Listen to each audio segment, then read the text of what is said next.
جو حضرات نماز سے فارغ ہو چکے ہیں اللہ تعالیٰ کے ذکر میں اور درود شریف پڑھنے میں آہستہ مشغول رہے.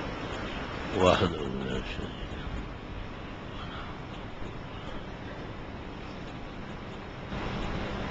وبحمدہ سبحان اللہ العظیم لا الہ الا اللہ وحدہ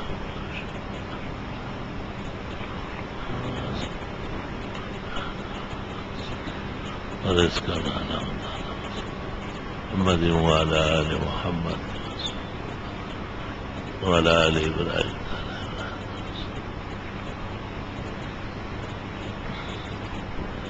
الحمد لله رب العالمين وصلى الله وسلم على رسوله الكريم ونبيه الأمين وعلى آله وأصحابه أجمعين. اما بعد فاعوذ باللہ من الشیطان الرجیم بسم اللہ الرحمن الرحیم. وذکر فإن الذکرى تنفع المؤمنین. قال رسول اللہ صلی اللہ علیہ وسلم من استطاع منکم ان ينفع اخاه فلينفع. رواہ الترمذی. اللهم صل وسلم على النبي الأمي وعلى الرسول الهاشمي الخاتم والمختم على الأنبياء والمرسلين إلى يوم الدين وعلى آله وأصحابه أجمعين. بعض مسائل ایسے ہیں جو بار بار بیان ہونا چاہیے تاکہ لوگوں کا عمل درست ہو جائے. جب مسجد آتے ہو تو بائیں پاؤں سے پہلے جوتا اتارو اور زمین پہ رکھو. اس کے بعد دائیں سے جوتا اتارو اور مسجد میں داخل کرو اور اللہم افتح لی ابواب رحمتک پڑھ لو. حدیث شریف میں ہے کہ مسجد میں آنے کے بعد درود شریف بھی پڑھ سکتے ہیں، سنت سے ثابت ہے.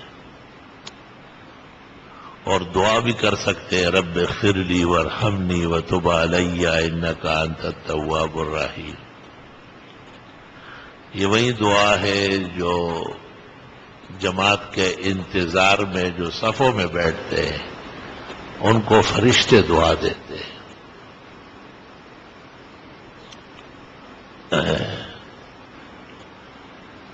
بخاری شریف، ابو داؤد، ترمذی، مسلم میں ہے کہ جو باوضو مسجد میں صفوں کی شکل میں جماعت کے انتظار میں بیٹھ جائے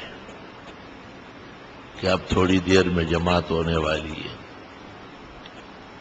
فَكَأَنَّهُ فِي الصَّلَاةِ، گویا کہ وہ نماز میں، اور اس وقت فرشتے ان کو دعا دیتے اللہم اغفر لہ وارحمہ وتب علیہ، کہ اللہ اس کی بخشش فرما، اس پر رحمت نازل فرما، اس کی توبہ قبول فرما. اس سے یہ بھی پتہ چلا کہ مسجد میں منتشر بیٹھنا جگہ جگہ خلاف سنت ہے. جماعت سے پہلے صف بنانا ضروری ہے. نور الازا میں، قدوری میں، کنز میں، وقایا میں، شرع وقایا میں، ہدایہ میں، فتح القدیر میں، عنایہ میں، بنایا میں، بحر میں، نہر میں، تبیین میں، بدائع میں، مبسوط میں، محیط میں، تمام کتب معتبرہ حنفیہ میں یصف صفوں میں بیٹھے، صفوں میں بیٹھے.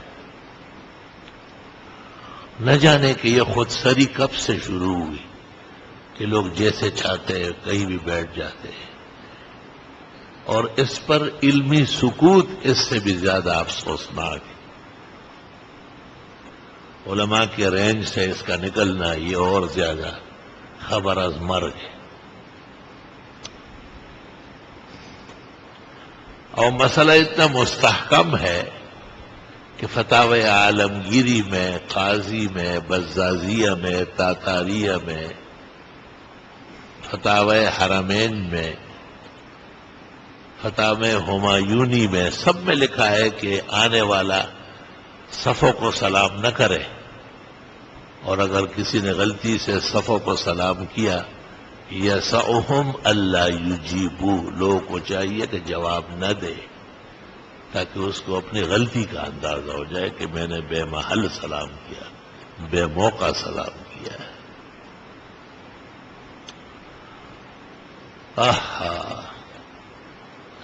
یاد رکھنا کہ قبل الجماعت ماحول علیحدہ ہے، یہ اس کی تفصیل ہے، اور بعد الجماعت ماحول علیحدہ ہے۔ بعد الجماعت شان ورشا لکھتے شرح بخاری میں، کل امیر نفسی فمن شاء جلس ودعا وصبح ومن شاء راح۔ نماز کے بعد تو لوگ اپنی مرضی کے مالک کے بیٹھے، دعائیں مانگے، تسبیحات کرے، ضروری کام ہو تو چلا جائے۔ کل امیر نفسی، لا الہ الا اللہ۔ جماعت جب کڑی ہوتی ہے تو ہاتھ باندھنے کی ضرورت نہیں ہے، اس کو وضع کہتے ہیں، واو ضاد عین وضع۔ وضع سنت ہے لیکن اللہ اکبر کے بعد، اللہ اکبر تکبیر تحریمہ سے پہلے ارسال سنت ہے، ہاتھ کھلے چھوڑنا۔ ہاتھ باندھنا حماقت، بےہود گوئی، فضول لایانی حرکت ہے، جیسے نماز سے پہلے لوگ ایک ایک سجدہ کر لیں، فضول حرکت، منع کرنا ضروری ہے۔ نماز شروع کرتے وقت ہاتھوں کو کنٹرول کیا جائے، جیسے یہ انگوٹھے ہیں، یہ کانوں کے نرموں کے سیدھ میں ٹچ ہو جائے تو اور اچھا ہے۔ یمس بہما شحمت الاذنین، فقہا کہتے ہیں کانوں کے نرمے مسی کر لے، کوئی حرج نہیں، اور اس طرح جمع بین الاحادیث ہو جائے گا، اوپر نیچے، درمیان میں نیچے، سب حدیثیں آ گئی اس میں۔ اس طرح نہیں ہے کہ کوئی یوں کرے کوئی یوں کرے، کہ ایسا کوئی بے پدر مسئلہ نہیں ہے۔ ہمارے احناف کے ہاں متفق مسئلہ ہے کہ ہاتھ اٹھانے کا ایک ہی طریقہ ہے سنت، اور وہ یہی ہے کہ ہاتھ بہت کھولے نہ جائے۔ یہ رکوع کی حالت ہے، گھٹنے پکڑ، اس کو تفریج کہتے ہیں۔ بالکل بند بھی نہ کیا جائے، یہ سجدے کی حالت ہے، اس کو انضمام کہتے ہیں۔ بل تنشر، معمولی سے فرق کے ساتھ اس طرح۔ اور قاعدے کی حالت میں بھی تو ترک علی حالہا، انگلیاں حال پہ چھوڑ دی جائے۔ نیت باندھتے وقت قبلہ رخ ہونا ضروری ہے، اور سر نیچے نہ جھکائے، سر سیدھ میں رکھے۔ وَيُكْرَهُ التَّعْتَعُ، اے حفظ الراس، شامی، دیا، بغیا، آیا، نہایا۔ جب نیت باندھ لے، ہاتھ باندھ لے آپ، اب بے شک آپ سر جھکانا چاہے جھکا لے، اجازت ہے، لیکن عند التحریم لا يحفظ راسہ، سر نہ جھکائے، سر بالکل سیدھے کعبہ میں رکھے۔ یہ اہم مہم مسائل ہے، اور بھائی لوگ توجہ کم کرتے ہیں۔ دیکھ لیتا ہوں ادھر ادھر تو دکھ ہوتا ہے کہ ہمارے مسائل کیوں اپنائے نہیں جاتے۔ اللہ اکبر و کبیرہ۔ ہاتھ باندھنے کا بھی طریقہ یہ ہے کہ دائیں ہاتھ کی چنگلی اور انگوٹھا بائیں ہاتھ کی کلائی کے اوپر باندھے، اور تینوں انگلیاں اوپر لے آئے، اور ہاتھ نیچے لٹکائے نہیں، دائیں ہاتھ کے نیچے کر دے اور چھوڑ دے آپ۔ اب دیکھو اپنے حال، تحت السرہ، ناف کے نیچے، خود بخود سنت محل میں ہاتھ پہنچ گئے۔ تحت السرہ، ناف کے نیچے، خواتین سینوں پر باندھے گی، اور وہ اوپر تک نہیں اٹھائے گی، کندھے تک، لِأَنَّهُ أَسْتَرُ لَهُنَّ يَدَايَا، اس میں ان کا پردہ زیادہ ہے۔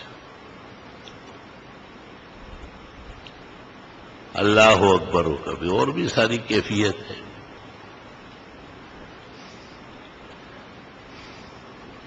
نہایت نامناسب ہے کہ مقتدی امام سے ارکان میں آگے ہوتا رہے، مقتدی ارکان کی ادائیگی میں امام کا پابند ہے. انما جعل الامام لیؤتم بھی، صحیحین سنن جوامع معاجب. امام اس لیے مقرر ہے کہ پیچھے پیچھے چلو. امام اعظم کہتے ساتھ چلو اللہ یسبق، لیکن آگے نہ بڑھو. بدبختی ہے کہ امام کے ساتھ نماز پڑھنے والا کسی رکن میں بھی آگے ہو جائے. حدیث میں ہے آگے بڑھنے والا قیامت کے دن گدھے کی شکل میں ہوگا. یہ کام انسان کا نہیں ہے، یہ حمر اور گدھوں کا ہے. نیت باندھا ہوا ہے اور پھر اپنی پریڈ کر رہا ہے. نہیں، خیال کرنا چاہیے. امام نماز چست پڑھائے تو آپ چست پڑھے، وہ آرام سے پڑھائے تو آپ آرام سے. دونوں طرف سنت سے ثابت ہے. بعض نمازیں آپ نے بڑی لمبی پڑھائی، بعض نمازیں مختصر پڑھائی.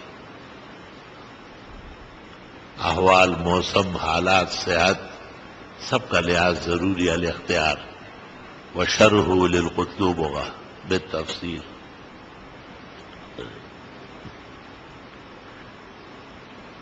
مسجد میں سویرے آنا اور دیر تک بیٹھے رہنا سعادت ہے. باب المکث فی المسجد محدثین باب قائم کرتے ہیں. خوش قسمتی ہے. جب امام بیٹھا ہوا ہے اور اس کو دعا کرنی ہے تو آپ بھی شریک ہو جائیں. حدیث شریف میں اس امام کو تنبیہ کی ہے جو اپنے دعا مانگے، قوم کے ساتھ نہ مانگے. ترمذی شریف. تو پتہ چلتا ہے کہ قوم بھی زیادہ ہوائی جہاز کا سفر نہ کرے، ہوائی سفر مسجد سے ہیلی کاپٹر نہ بنے، بلکہ تسلی سے بیٹھے. جب دعائیں ہو جائے اس کے بعد جائے. اس سے پتہ چلتا ہے کہ قولی احادیث سے اجتماعی دعا ثابت ہے. شانور شاہ نے بھی کہا ہے وفیہا احادیث قولیہ، اس میں قولی احادیث موجود ہے. فیض الباری باب ما یفعل الامام والمقتدی بعد ما یفرغ من الصلاۃ. آج کل ایک رواج ہو گیا کہ آپ آستینوں والی قمیصیں پہنتے ہیں، یہ منع ہے. ہندیہ فتاوی عالمگیری 500 فقہاء نے لکھا ہے کونیوں سے نیچے آستین ہونا چاہیے، اور جب کونیوں تک نہ پہنچے نماز مکروہ ہے. مکروہ کا مطلب یہ ہے کہ ثواب نہیں ملے گا، صرف فرض ادا ہو جائے گا. ہاتھ اٹھائے ہیں مگر لب پر دعا کوئی نہیں، کی عبادت بھی تو وہ جس کی جزا کوئی نہیں. اللہ کسی مسلمان کو ثواب سے محروم نہ کرے. جیسے آدمی صبح سے شام تک محنت کرے، شام کو پتہ چلے کہ آج کے دیہاڑی نہیں ملے گی، اس مہینے کی تنخواہ آپ کی جو ہے نا ختم کی گئی، ڈسمس ہو گئی. کیسے ہونٹ سوکھے ہوتے ہیں اور بانچے پٹتے ہیں، اور بیوی کو جواب دینے کی ہمت نہیں ہوتی. خدا کے حضور کیا کریں گے جو ثواب سے محروم ہوتے ہو.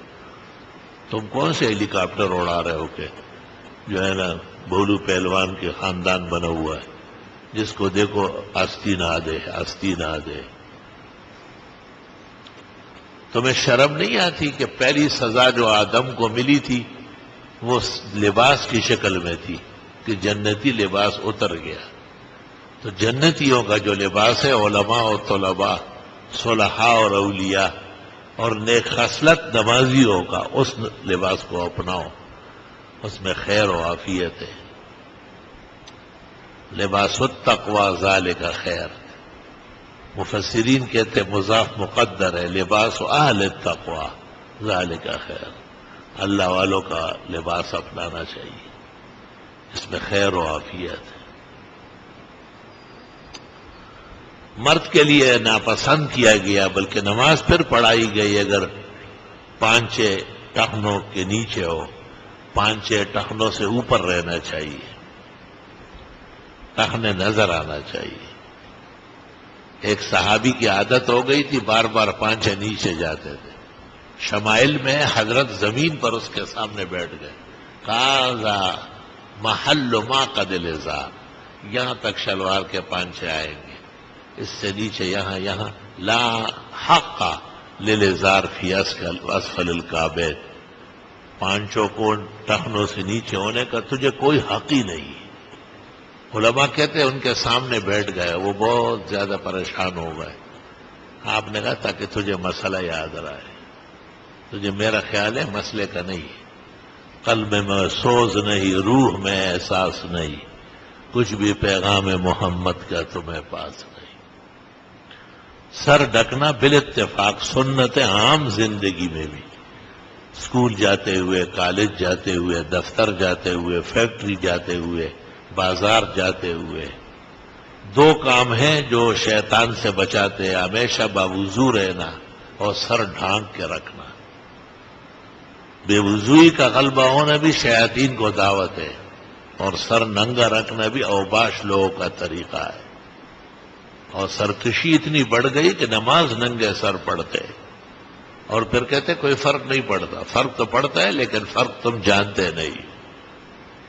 تو فرق اس کو وقت کہے گا جب تیرے سر پر کینسر ظاہر ہو جائے اور ڈاکٹر کہے کہ بس اب تیرا دماغ سڑنے والا ہے.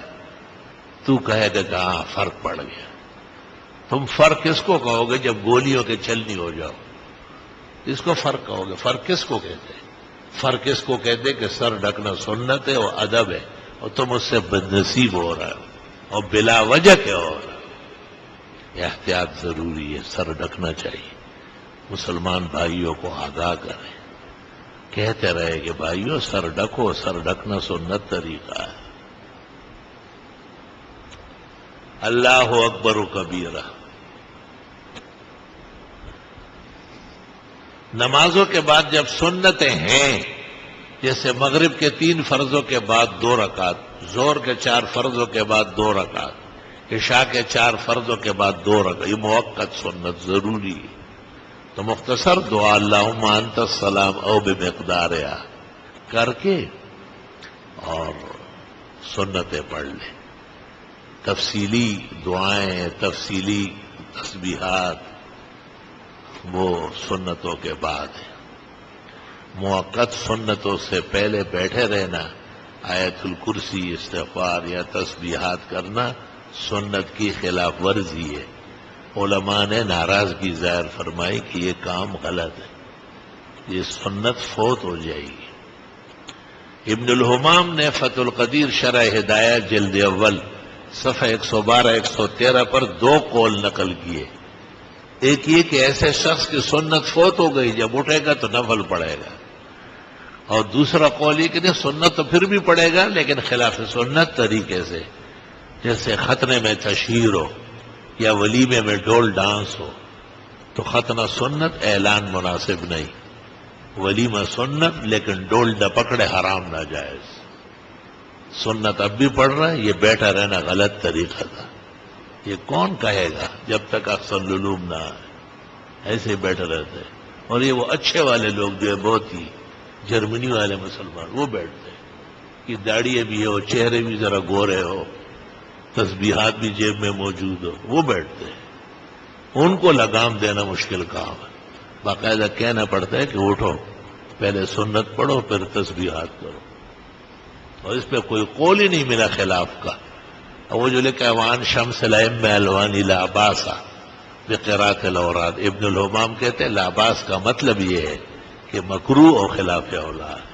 کلمۃ لا باس تستعمل لخلاف الاولا. فتح القدیر شرح ہدایہ. اللہ اکبر و کبیر.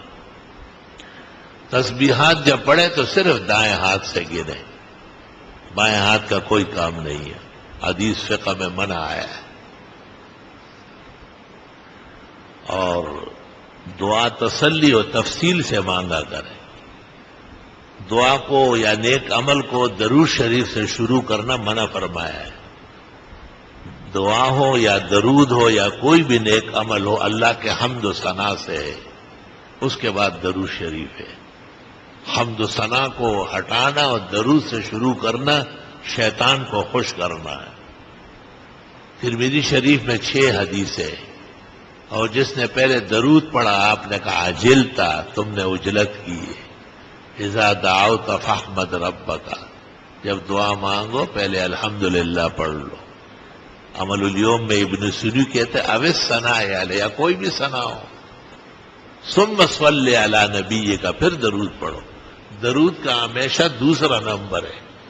جس تحریر و کتاب میں لکھا ہے اول و آخر، یہ اول کا لفظ غلط ہے، اس کو کاٹو اور اس کی جگہ لکھو اول تو اللہ کا حمد و ثنا ہے اور دوسرے نمبر پر درود شریف ہے.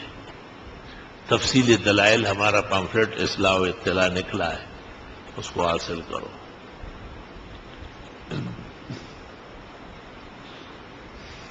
جب پتہ ہے کہ اذان ہو رہی ہے تو بیت الخلاء مت جاؤ، یا 5-10 منٹ پہلے چلے جاؤ یا 5-10 منٹ بعد. ہاں اگر معذور ہے، مریض ہے، برداشت نہیں کر سکتا تو علیحدہ بات. اللہ، مسجد میں بلا ضرورت کلام نہ کیا جائے، اجر ضائع ہوتا ہے. فتح القدیر شرح ہدایہ، معارف السنن شرح ترمذی، اعلاء السنن شرح الحدیث. دینی باتیں واعظ نصیحت سننا نفلوں سے بڑھ کر ہے. جب مقررہ درس اور بیان ہو تو تلاوت بھی منع ہے. باہر کتاب الاذان عن عائشہ صدیقہ. جو اوقات جس عمل کے ہیں وہ مناسب ہے، جیسے مغرب کے بعد ہم بیٹھ کر سورۃ یاسین پڑھتے ہیں، اس وقت کوئی اور منزل پڑھنا مناسب نہیں ہے. ظہر کے بعد تبلیغ کا عمل ہوتا ہے، طلبہ تبلیغ کرتے ہیں، ایک طالب کھڑے ہو کے نصاب پڑھتا ہے اور پھر دعا ہوتی ہے. عشاء کے بعد 3 دفعہ فاتحہ، 3 دفعہ سورہ اخلاص، 3 دفعہ آیت الکرسی، 3 دفعہ درود ابراہیمی، پھر 100 بار آیت کریمہ لا الہ الا انت سبحانک انی کنت من الظالمین، اور 100 مرتبہ کوئی سا استغفار مختصر. اخیر میں 11 مرتبہ درود ابراہیمی اور پھر دعا بالتفصیل. سیستجاب لکم انشاءاللہ تعالی. ان مسائل میں عموماً بھائی لوگ گڑبڑ کرتے ہیں، بھول جاتے ہیں یا پرانی عادتیں نہیں چھوڑتے ہیں، تو بار بار کہیں گے اللہ اجر دے گا انشاءاللہ تعالی. بار بار کہیں گے، اعلان بھی کریں گے، واعظ نصیحت بھی کریں گے. بغیر ضرورت کے مجمع چھوڑ کے نہ جانا. الارشاد میں ہے کہ فرشتے سوٹا لے کے آتے ہیں، ان کی پٹائی لگاتے ہیں کہ تم یہاں بیٹھنے کے اہل نہیں ہو، کیوں بیٹھے، اٹھو، ابھی اجر ثواب بڑھنے والا ہے، تو سزاوار مستحق نہیں ہے. تو اپنے پیچھے شرم نہ باندھو، آرام تسلی سے بیٹھو اور فرشتوں کے ڈنڈے سوٹے نہ کھاؤ. یہی سے کھاؤ گے تو منکر نکیر پھر قبر میں اور طرح انٹر مارے گی. اللہ ہم سب کو حفظ و امان نصیب فرمائے.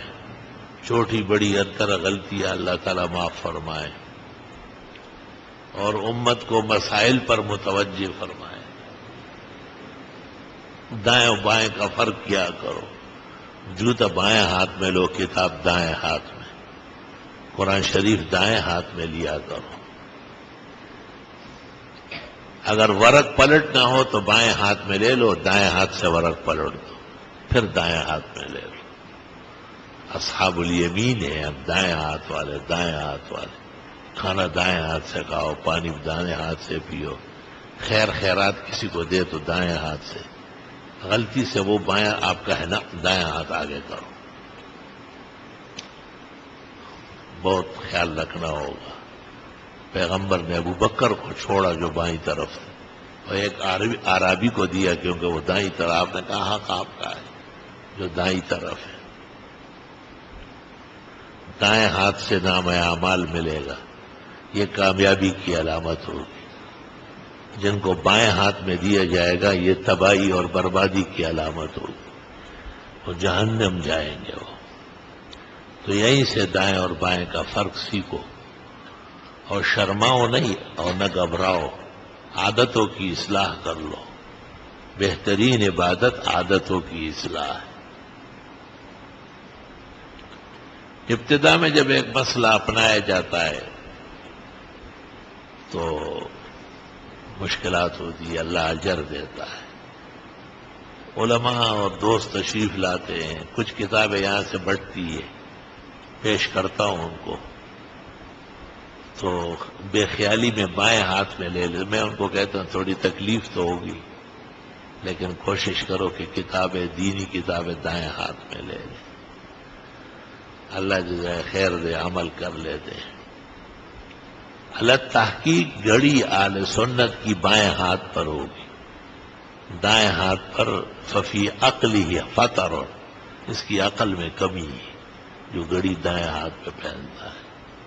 کوہستانی شرح الوقائے کا حواشی، جامع الرموز، شامی کتاب الحذر والے باہ.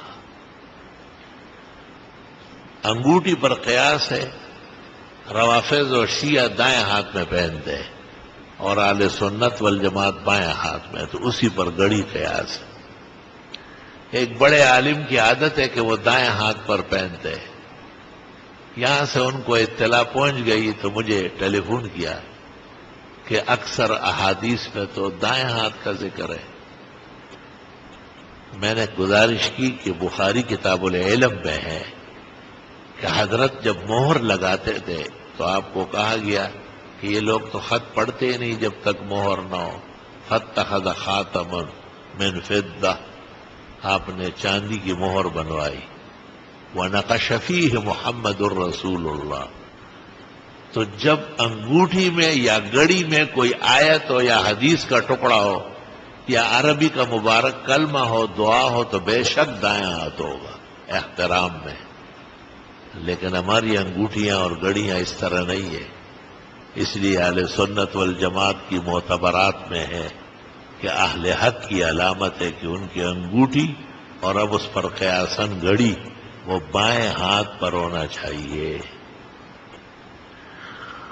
اس کی ایک عقلی وجہ لکھی ہے کہ دائیں ہاتھ بوجہ خیر و برکت میں استعمال ہونے کے، نیکیوں میں آگے بڑھنے کے، کر رجل ہے، مرد کی طرح ہے.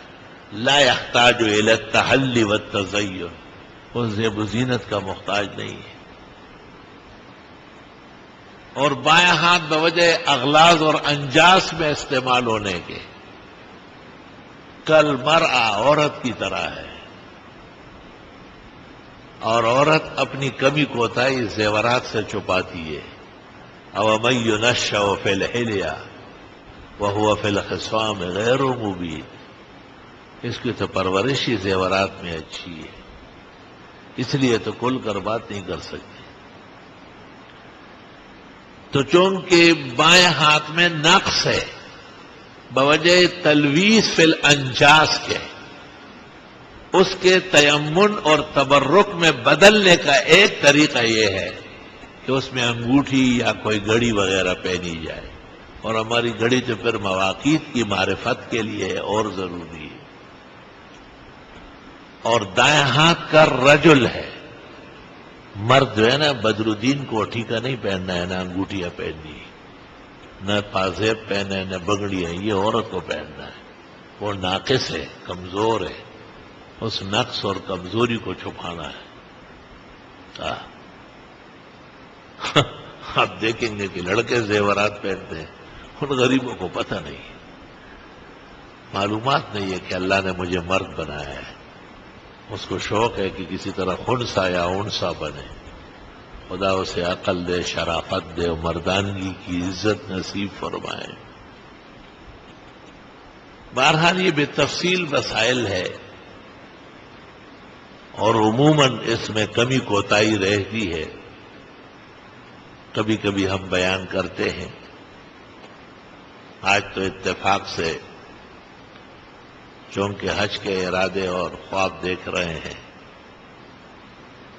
تو ہمارے بزرگ فقیہ الہند اور محدث الہند اور ولی الہند مولانا رشید احمد گنگوئی کی ایک کتاب زبدۃ المناسک جو حج کے مسائل و احکام پر ہے، دل نے چاہا کہ اس کا تعارف کروں.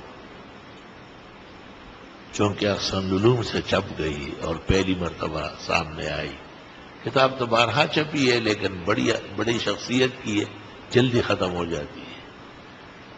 بعض احباب اور دوست کئی سال سے کہتے تھے کہ زبدہ نہیں مل رہا ہے، زبدہ نہیں مل رہا ہے.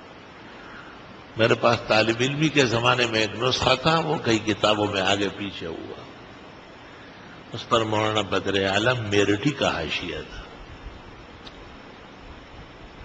زبدۃ المناسک اردو میں ایک کتاب ہے جن میں حج کے مسائل ہے، عمرے کے مسائل ہے، حج افراد کی تفصیل ہے، تمتع کی تفصیل ہے، قران کی تفصیل ہے، احرام باندھنے کی تفصیلات ہے، احرام کے پرہیز اور جنایات کی تفصیلات ہے، مکہ پہنچنے کے آداب احکام مسائل ہے، وہاں رہنے سہنے کے احکام مسائل ہے، منا جانے کا طور طریقہ ہے، وہاں 5 نمازیں پڑھنے کا سلیقہ ہے، وہاں سے 9 کی صبح کو عرفات روانگی ہے، اس کی تفصیل ہے، عرفات میں اعمال، دعائیں، طریقہ کار، وقوف عرفہ کے احکام مسائل، آداب الی غروب الشمس، وہاں سے روانگی ہے مزدلفہ، مغرب ہو جاتی ہے مگر پڑھنی نہیں، اگر کسی نے وقت پر پڑھی تو وہ گناہگار بھی ہے، ہوئی بھی نہیں، عرفات میں پڑھی یا مزدلفہ کے راستے میں پڑھی نے، مزدلفہ جا کے،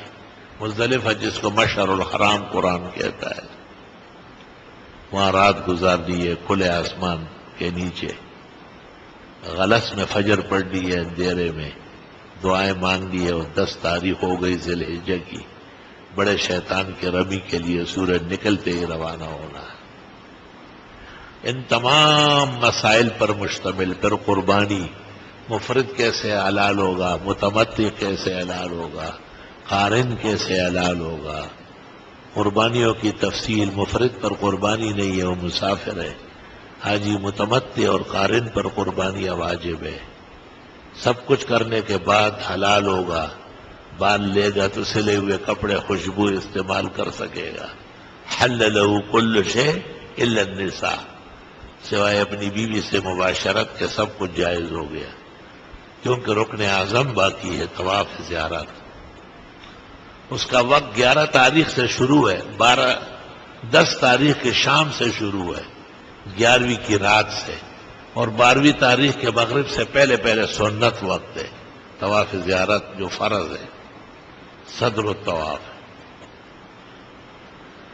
اور پھر اگر خدا نخواستہ 12 ذی الحجہ تک بھی نہیں ہو سکا تو پھر بھی کرنا ہے، لیکن دم دینا ہوگا تاخیر کا، اور جب بھی یہ شخص واپس ہوگا، روانہ ہوگا، آخری طواف بھی وداع واجب ہے، اگر وہ بھی رہ گیا تو گناہگار بھی ہے اور دم بھی دے گا۔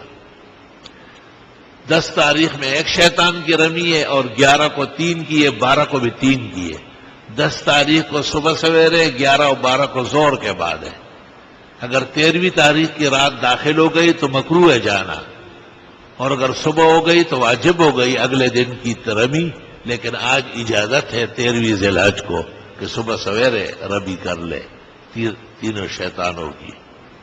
اگر کسی سے ایک دن کی رمی چھوٹ گئی یا تینوں کی چھوٹ گئی، ایک مینڈا یا بکرا یا گائے کا، اونٹ کا 7واں حصہ بطور دم دینے کے کافی ہے، اور اس کے بعد یا اس سے پہلے مدینہ منورہ روانگی، اور مدینہ منورہ زیارت النبی کے لیے مسجد نبوی کے ارادے سے، پیغمبر اسلام کے روضہ اقدس کے ارادے سے سفر، اہل سنت والجماعت کے ہاں ایمانیات میں سے ہے۔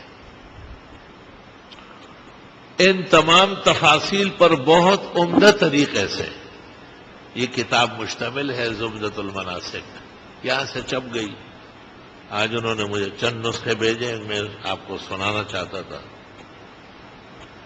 جس پر میں نے تعارف لکھا ہے صرف وہ پڑھوں گا، اسی سے آپ کا دماغ انشاءاللہ خوش ہو جائے۔ الحمدللہ الحمدللہ وکفا وسلام علی عبادی الذین اصطفیٰ، اما بعد، یہ ذرا سن لے، اسلام کا 5واں رکن فرید حج کی ادائیگی ہے، اور کیونکہ یہ ہر عاقل بالغ مسلمان پر توفیق کے سفر کی شرط پر فرض ہے، زندگی میں ایک مرتبہ اس کو بجا لایا جائے۔ سلف صالحین سے عوام و خواص کی رہنمائی اور بروقت رہبری کی مناسک حج عمرے پر مشتمل کتابیں لکھی گئی۔ ملا علی قاری مرحوم اور ان سے پہلے اور ان کے بعد مناسک کے طور طریقے اور ادائیگی، احتیاط، پرہیز پر مشتمل صدہا کتابیں لکھی گئی. ہندوستان کے مقتدر فقی محدث ولی الہند حضرت مولانا رشید احمد گنگوئی رحمہ اللہ تعالیٰ کی کتاب زبدۃ المناسک بھی اس کی ایک کڑی ہے. اکثر صلحاء اور اولیاء نے اپنے اپنے زمانے میں اس سے ادائیگی مناسک میں کام لیا ہے. میں خود بھی طالب علمی کے زمانے میں اس کا مطالعہ کرتا رہا ہوں. جو لوگ حضرت گنگوئی کے تبحر علم اور مقام تفقہ سے واقف ہو اور اس کی اہمیت اور افادیت جانتے ہو وہ یہ کتابیں دیکھیں گے تو شکر بجا لائیں گے. ہمارے بزرگ اور محسن معالج جو امراض قلب کے ایشیا کے مقتدر اور سربراہ ڈاکٹر ہے، خاندانی طور پر بھی شرافت نسب اور عظمت حسب کا آئینہ ہے، پروفیسر ڈاکٹر عبدالصمد باچا صاحب بھی اکثر و بیشتر حج و عمرے کے لیے تشریف لے جاتے، اپنے بزرگوں کی یاد میں زبدۃ المناسک کا ذکر کرتے ہیں. اب بھی وہ سفر حج پر روانہ ہونے والے ہیں اور مجھ عاجز سے زبدۃ المناسک کا ذکر کیا. میں نے بھی مناسب سمجھا کہ چونکہ اس کے نسخے ناپید ہو رہا ہے، مجھے ایک قدیم طرز کا زبدۃ المناسک کا نسخہ ہاتھ آیا. اس پر مجھے کچھ کام کرنے کا بھی خیال تھا، لیکن وقت کی کمی کی وجہ سے یہ اجالہ حصول ثواب اور اجر کے لیے لکھ کر عزیز ہمایوں مغل اخسنی کے حوالے کیا کہ وہ اس کی جلد طباعت کا اہتمام کرے تاکہ ڈاکٹر صاحب موصوف سفر حج پر روانہ ہونے سے پہلے زبدۃ المناسک کی سے رہنمائی حاصل کرے. خدا کرے کہ یہ آرزو بر وقت پوری ہو اور زبدۃ المناسک چھپ کر طالبان قدر و شکر کے ہاتھوں میں پہنچ جائے اور وہ اس کو رفیق سفر اور سرمایہ حرمین جان کر اس سے حج و عمرہ کے احکام و مسائل میں کامل رہنمائی حاصل کرے. وما ذلک علی اللہ بعزیز. احقر و عاجز محمد ضروری خان اف اللہ عنہ، خادم تفسیر و حدیث و افتاء، جامعہ عربیہ افسلوم گلشن اقبال کراچی. یہ پھر آپ کو ملے گی، لیکن آج کم نسخے اس نے بھیجے. میری خواہش تھی کہ شب جمعہ تک کچھ نسخے آئے تو پھر آپ کو پتہ نہیں قیمتاً ملے گی یا ہدیتاً ملے گی. جیب بھی کھولا کرو اور پیسے خرچ کیا کرو. قرآن کریم میں ہے کہ مومن وہ ہے جو جان و مال دونوں خرچ کر لے، یعنی کہ جان بچائے اور پیسے گھر میں گرے باندھے. جب مسجدوں میں مدرسوں میں آدمی جائے تو جیب بھر کے جائے. ہو سکتا ہے وہاں کوئی ضرورت ہو، وہ راستے میں کوئی مستحق ملے. اس سے کام بنے گا، اس سے زندہ رہو گے، بچے سدھریں گے، آفات رکے گی. ورنہ کہتے ہیں کہ بخیل کا زیادہ خرچہ ہوتا ہے کیونکہ اس کے لیے ہر جگہ داؤ پیچ ہوتا ہے، ہر جگہ کھڈا و غم تیار ہوتا ہے. سخیوں پر تو بارش ہوتی، رحمت ہوگی. الحمدللہ رب العالمین. اللہم صلی وسلم علی النبی وعلی آلہ واصحابہ وبارک وصلی وسلم علیہ. ربنا آتنا فی الدنیا حسنہ وفی الآخرۃ حسنہ وقنا عذاب النار. اللہم انا نسألک العفو والعافیہ فی الدنیا والآخرہ. اللہم حبب لنا الایمان وزینہ فی قلوبنا وکر الینا الکفر والفسوق والعصیان وجعلنا من الراشدین المہدیین. خصوصی دعا فرمائیں اللہ تعالیٰ ہمارے بھی حرمین جانے کا سبب بنائے. کچھ عوارض ہے، کچھ موانع ہے، کچھ ماحولیات کے آثار ہے، کہیں وہ رکاوٹ نہ بنے اور اللہ خوشی سے عزت اور عظمت سے بما دوستوں کے مخلصین کے اس کمزوری اور عجز کے عالم میں بھی حج اور عمرہ زیارات نصیب فرمائے. اللہ تعالیٰ کا فضل و کرم درکار ہے. وفضل اللہ اعم وکرمہ اتم. سبحان اللہ وبحمدہ سبحان اللہ العظیم. قربانی ابھی سر پر ہے، خوب تیاری ہے مسلمانوں کی. بارشوں میں جانور اور انسان دونوں پریشان ہوئے، اب کچھ آرام آیا ہے. اللہ تعالیٰ عزت سے سنت طریقے سے مسلمانان عالم کو، خاص کر حرمین والوں کو، پھر پاکستان کے مسلمانوں کو، پھر ہم عاجز اور مسکینوں کو عین سنت اور شکر کی نعمتوں کے ساتھ سنت ابراہیمی کی قربانیاں بجا لانے کی توفیق مرحمت فرمائیں. اور اس کے جتنے نفقات ہے، ثمرات ہے، طیبات ہے، فوائد ہے، برکات ہے، عنایات ہے، دفع بلیات ہے، حل مشکلات ہے، قضاء حاجات ہے، استجاب الدعوات ہے، نیل الخیرات والبرکات ہے، دونوں جہانوں کے صلے ہے اور ان کے غزارت اور وفرت ہے۔ حق تعالی نصیب فرمائے، حق تعالی حاضرین مجلس کی دعائیں قبول کرے، اور جن کے لیے فکر مند ہے ان کے حق میں بھی اللہ دعا قبول فرمائے۔ ربنا تقبل منا انك انت السميع العليم وتب علينا انك انت التواب الرحيم فالله خير الحافظ وارحم الراحمين ما شاء الله لا قوة الا بالله سبحان ربك رب العزة عما يصفون وسلام على المرسلين والحمد لله رب العالمين وصلى الله تعالى